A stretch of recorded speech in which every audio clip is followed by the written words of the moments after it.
What's your hot take then? Do you think we're living in a simulation? If I'm forced to pick, that's a tough one. If I'm forced to pick, if I have to make a decision, like gun to your head kind of thing. That's what the hot take is all. Yes yeah, or no? that's the hot take is all about. Welcome to the Deep Chat. No. Yeah, I'm a no too. But it's a tough one. Is it? I think it is a tough one because there's no real facts to go on. In a system that we model in a computer, we're envisioning a system that we model where we control all the variables. And in our current modeling systems, like weather is probably one of the things that takes into account a massive amount of data to try to predict global weather. And it's a good example of how complex the issue is because they're just dealing with weather, but they collect, wind out in the ocean, swells out in the ocean, solar flares. I mean, I'm just rattling off a few things, and there's sensors all over the world that take all this data in and satellites. And we're still not that great at predicting the weather. But from a modeling perspective, there are rules in the system, and we just haven't discovered or sussed them out enough to be able to make more accurate predictions. And we don't have all the variables. So in our, natural world, what we call the natural world, like if we're considering this as a simulation, in a sufficiently advanced civilization or whatever, God, quote unquote, having more variables and the ability to control those variables seems like a reasonable thing that would happen given a long enough timeline. You take 1 million years from now, could we simulate weather perfectly? I think 1 million years, we might be able to. No, I actually disagree, but go on. So could we be in a simulation? Could we be tricked into believing that we have free will? Because there's the whole debate about free will that goes into this. And I think that it's certainly a possibility, but we don't know enough about what happens before the Big Bang, other than it was this void, the microwave background, and we came from it. I mean, it's a very difficult question because it has to start somewhere. But even if we're a simulation, something had to start that, the thing that made our simulation, right? Sure. Do I think it's possible? For sure. Do I think we're in one? No. I would agree possible. I wouldn't necessarily bring in free will or the Big Bang. First of all, I have no problem with free will being possible both in and out of a simulation. I think it's substrate independent. I don't know that it's connected for me. And like the Big Bang as well, you could take that one of two ways. Either our scientific evidence is helping us observe the start of the simulation, or the simulation was created in such a way to appear as though the universe began with the Big Bang. Sure. Either way, that's consistent with the simulation itself. And as is anything going to be, because you could always argue, well, the simulator deceived us in some way. So on some level, you got to pull Occam's razor out of your back pocket and apply that here.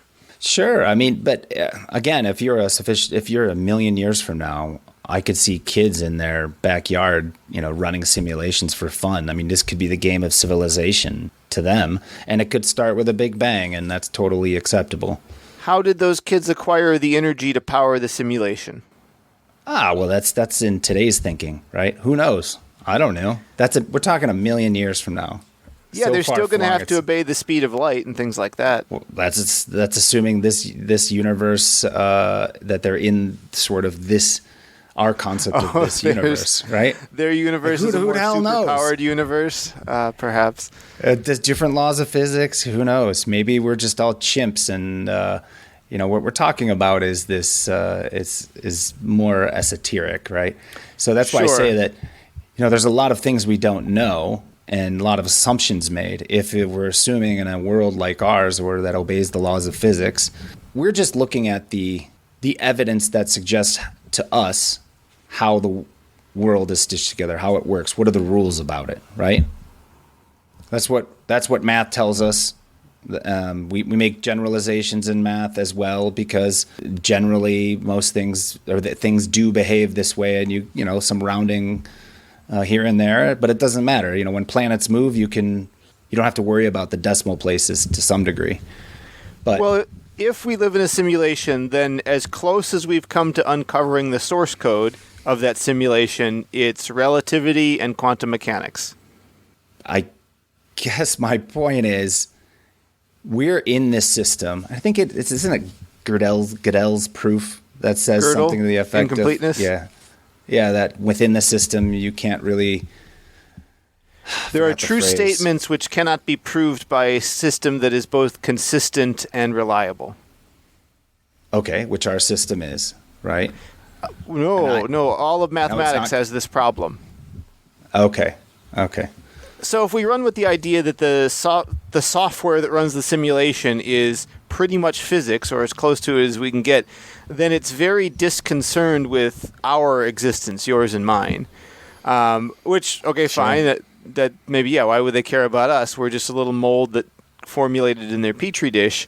But all the simulation would have to do is run those rules, and the complexities, like when you were describing the weather, we know a lot about the weather. It's called the Navier-Stokes equations, and I think they might be a true description. Like they are the source code. The problem is that in order to fully map them out, to evaluate the outcomes, and to do that, there's no linear time algorithm. You have to simply simulate it to find out. So the computational cost and time to do that is prohibitive. So, that's kind of my take on free will, that even though I'm probably a deterministic system, it's unlikely I could even predict my own future actions. Oh, I like what you said there. Even though you might be a deterministic system, it's computationally difficult or near impossible to predict your actions, because but it goes back to all the inputs and outputs, right? Oh, actually, or all the inputs. This is a bit worse than that, because even given all the inputs in a case like this, it gets to rudimentary theory of compute, Alan Turing kind of stuff. But basically, even if you knew all of the details about me, you couldn't perfectly make an algorithm that predicts what I will do. Because, and kind of the root of it is, I can always simulate that algorithm and do the opposite. Now we're getting on the topic of free will, because it is interesting as it relates to whether or not we're in a simulation, right? You think so? Well, I think it is, because if you're in a simulation, in most people's minds who aren't you, or have the context that you do with math and statistics and data modeling and things like that, in most people's minds that means a simulation is somewhat predictable, that you can simulate something and observe the outcome and know how it got to that outcome. Because if you can do that, if you know how something arrived at that outcome, and you can trace it back, that means there really was no choice, right? Because choice to us implies pausing and making a decision. And I think in general, the concept of free will is about that there is nothing. Most people's, again, this is not mine. Sure. Most people's understanding is that, no, I made that choice. But what I would say to that in general is you made that choice based upon information that's filtered in and inputs that's filtered into your brain through history, through everything that's happening to you, through how you feel, if you have a stomachache, if you don't, all of these, different inputs. I don't really believe in free will. I think that we, in a sense, like you said, it's, although we can't predict it, our will to choose is not free, right? It's hard to parse there. Well, our experience of consciousness is undoubtedly an emergent phenomenon of the underlying laws of nature, right? We are products of physics, albeit very complex instantiations of some state of physics. Physics is deterministic, so that means we must be as well, unless something kooky happens in that emergent complexity path, but I don't know what that would be. So it almost feels like free will, and from my perspective, is a little bit of hand-waving.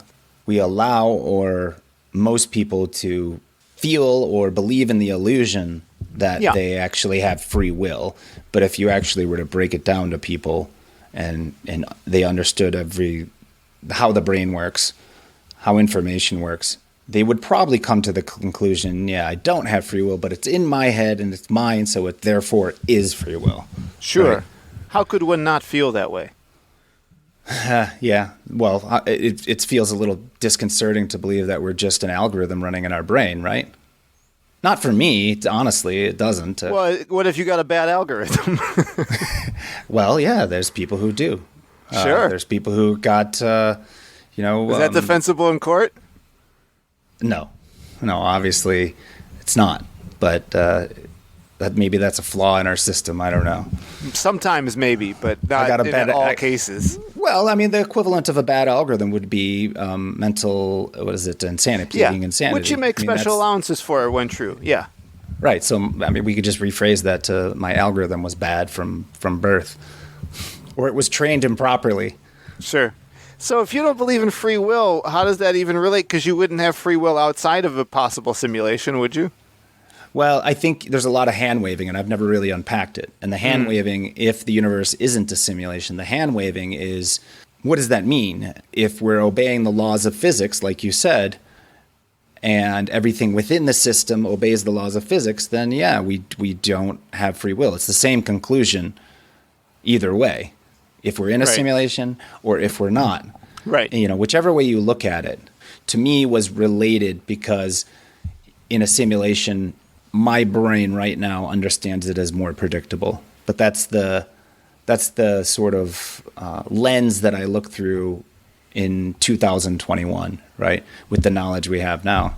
Mm-hmm. Whereas if we're not in a simulation, we can wave our hands at the stuff we don't know, right? The weird behavior of electron tunneling, and quantum physics. We can wave our hands at that and say, well, there's still things we don't know, right? Because that's not right. We know how it works. It's just weird how it works. Yes, you're right, exactly. But that is used by people to justify, and I'm playing the devil's advocate here, that's used by people to justify that, no, this is different. We have a soul, we have this, we have that.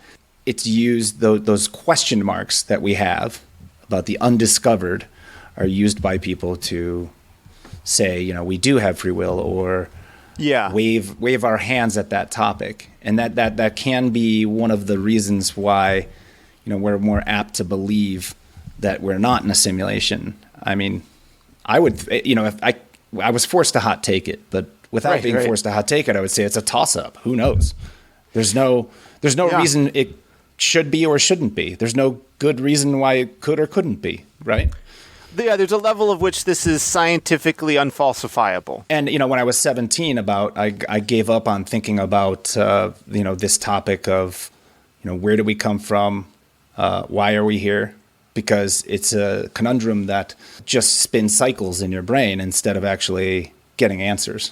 Well, any answer you might get is probably going to be explained in terms of the superposition of electrons. Like, what good is that? Right. It's not. Why is anything physics? I mean, if I was sufficiently driven by it, I would have went into physics, right? And tried to understand the early universe better. But it wouldn't have answered why the way you were asking it. No, it wouldn't. And it almost never will. So simulation or otherwise, it wouldn't. Right.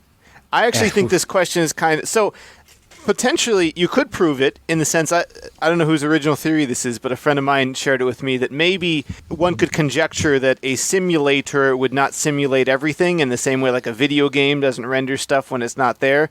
So could we observe a flaw in the universe at distant parts where it's not rendering all the time? So there is room for experimental evidence in the form of glitches, but we've not observed any. Well, maybe it's the UFOs. Maybe that's the glitch, Kyle. So the glitches, yeah, we'll find out when this big Navy disclosure happens. Disclosure's coming. Everybody's going to be disappointed. I don't know 1,000%. Why they're making it a big deal. There's no time in my life I wish I knew how to short something more than this.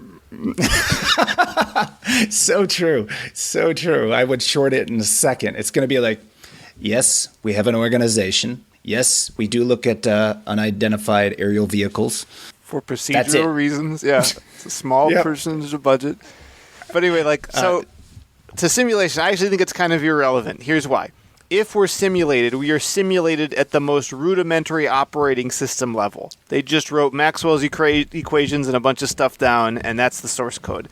There's no consequence or even necessarily intent that we would be here. So in the same way, like, what if I lost my eyes, but I could get, like, robot eyes put in that would connect wires to my retinas and deliver the thing? I could see again. It's science fiction, but it's plausible. Go with me on it. Yep. And you could kind of replace every part of me in that way and make me digital or not. The substrate doesn't really matter. I'm still having an experience, and the degree to which is the simulation, it's just the inputs and outputs of my consciousness. Right. So I guess that moves us towards consciousness in some way, because that is an interesting question. If you can formulate it, maybe we can get the answer. I don't know what the question about consciousness is, but I do know someone who is looking into that. So maybe ask her, but it would just, I don't know where you go to consciousness from this topic. So are we simulated or not? I'm thinking like, well, it kind of doesn't matter because ultimately, and yeah, there's no canonical definition of consciousness that I think is going to satisfy everybody, but something about it has to be formulated in this input-output manner. I get inputs to my body. I get them through my eyeballs, mouth, skin, all this kind of stuff. There's finitely many of those sensors. I process them and I output my actuators. I move my hands and everything else, move my muscles in general. I'm transferring information. And I think I'm doing that in a non-simulated way, right? I'm flesh and bones, I'm organic, whatever. But even if I were deceived and I was in some simulation, I'm not even sure how that's really different for me. Well, yeah, and I think that's what one of the conclusions we came to is what's the difference between a simulation or not? I mean, we're answering the hot take question because it is a topic. Even Elon Musk has asked that. I think he said 1 in a billion chance that we're in a simulation. But it is an interesting conversation to have. It just to what end again? And the same thing goes for consciousness and is to what end? Right? Yeah. What are we going to learn about consciousness? Similarly, what are we going to learn about whether or not we're in a simulation that affects us? Is there something to discover there? I suppose that the exploration of consciousness is about trying to understand what drives us, what motivates us, why there's the spark that ignites our passions, which is more, it's a thought experiment. It's interesting, no doubt. It's very interesting. But to what conclusion, right? Yeah. Is it going to change the face of humanity? I guess is a good question.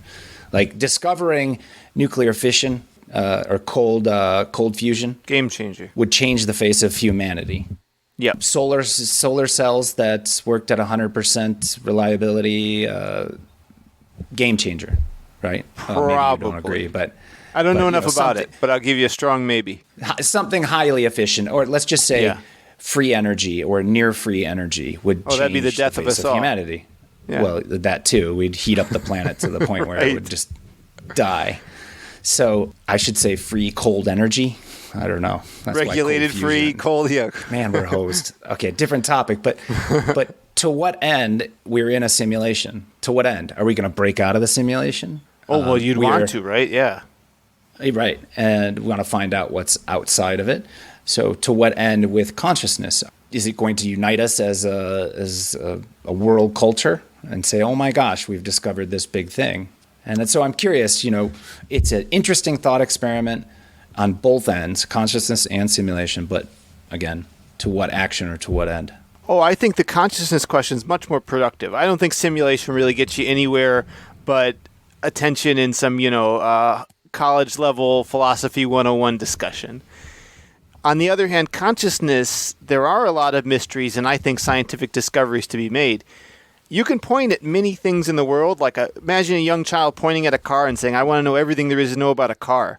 They could literally do that. They could study all the parts, engines, combustion, all these things. The same thing with physics or chemistry or computer science. You could study everything there is to study about consciousness, and at the end of it, you're a smart person that doesn't have as many answers as most of those other fields. Right. Well, that's what I say. It's an interesting thought experiment, right? Yeah. Are you going to be able to sell a product, though? Are you going to be able? And not that that's the pinnacle of being almost human for sure. or succeeding. Like in the NASA sense that how many of their scientifically motivated engineering breakthroughs resulted in commercialized things. In that same sense, yes, a Manhattan Project effort will always shed technology and advancements. So for sure, some commercialization will come in the pursuit of consciousness. How could it not? That's true. I mean, if it did come, I suspect that it would be in the vein of marketing and advertising and icky stuff. Icky stuff, but because we already, meditation and all these things already exist, which would be, related in a sense to consciousness, trying to get in touch with the quote unquote higher self, etc. Esoterically, whatever that might mean. By the way, I'm a big believer in meditation. I think it's useful. I think, you're training your brain. It's a tool. But again, it's where does it go? What does it mean? And that's why simulation for me is not really worth exploring much beyond what we just did. Consciousness, yes, is more interesting, but from a thought experiment way. I'd be curious if they're quantifying consciousness in some way, right? And what's the data on quantifying consciousness? So I'm a noob in this, but I think if there's something to look at, it's this David Chalmers guy. Integrated information, something or other is his big theory. I don't know it very well, but I would suspect they have an information theory way of representing consciousness as it relates to bits in the traditional sense, maybe. That would be interesting. I'll look more into that. I've been meaning to. Yeah, I've heard that name, Chalmers, before. I read probably half of. I have read most of Annika Harris's book Consciousness, so I remember the name Chalmers from that. Oh yeah, I would bet he comes up. Yeah. There's only so many people, I'm sure, making it their life's work to look into consciousness and quantify it in some way. Well, you also have a challenge there, and then how do you catalog who's working on it, because none of them have the answer? I mean, how do you separate people on the right track from those on the wrong? Right. That's what's fascinating. That's what I find interesting about it, and this goes back to what end, right? Even what is the end goal? Is there an end goal of saying consciousness is this thing, we have quantified it, we know it exists, or we don't know it exists? Is it the first spark, etc.? Right? How does it behave? Well, if I want to take the cheap way out, I'll say the goal is to be able to satisfactorily explain the phenomenon of consciousness. Okay, that's a good question.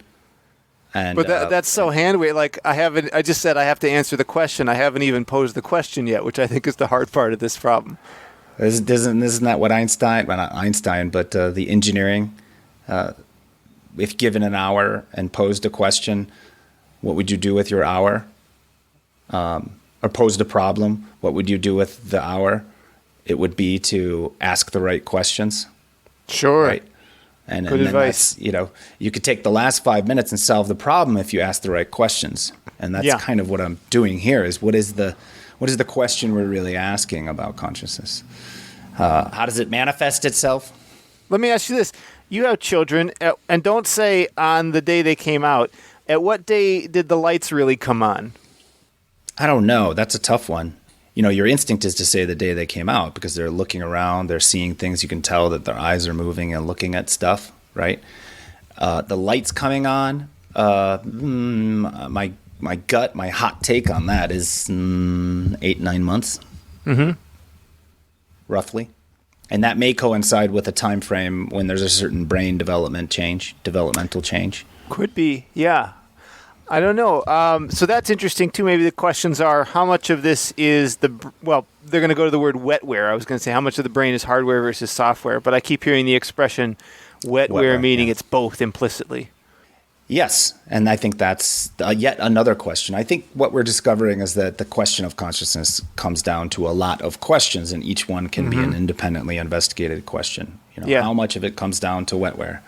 Well, there's one I'm interested in. How do we simulate it in a computer? That's the question I care about. Okay, that's a good question. I don't know how much more we could unpack that, but there's just a ton of questions there, and sure. I don't know what the outcome is. And I'm taking for granted that it can be. You're taking for granted that what can be? that consciousness can be simulated in a computer? Oh, yeah, absolutely. We don't even know if it can. I think I could build a case for that one.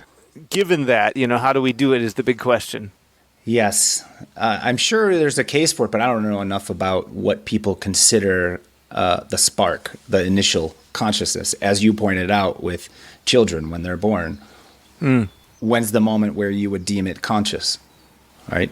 It was a bit unfair because it's obviously a gradient, but I think there's got to be some sort of, well, not a line in the sand, but there's a degree of consciousness for certain, and language adoption must play some role in that discussion almost for certain. So what are those, and are those steps required, or can a machine just boot up and do it?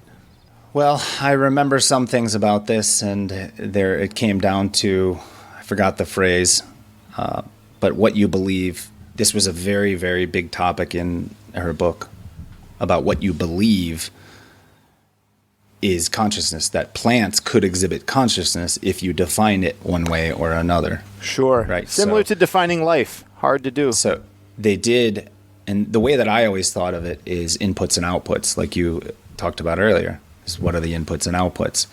And plants have inputs and outputs too, right? They have different sensor systems. There are plants that change their shape based upon touch, right? So they have sensors very clearly. Just collecting sunlight is a sensor. They respond to their environment. They respond to their environment. So why could we not argue that they have some form of consciousness? And I think that is the crux of the problem. There's a whole panacea of questions that open up that could be independently solved. And in order to simulate consciousness, you'd have to understand what the expectation is about, what it means to be conscious, right? Absolutely.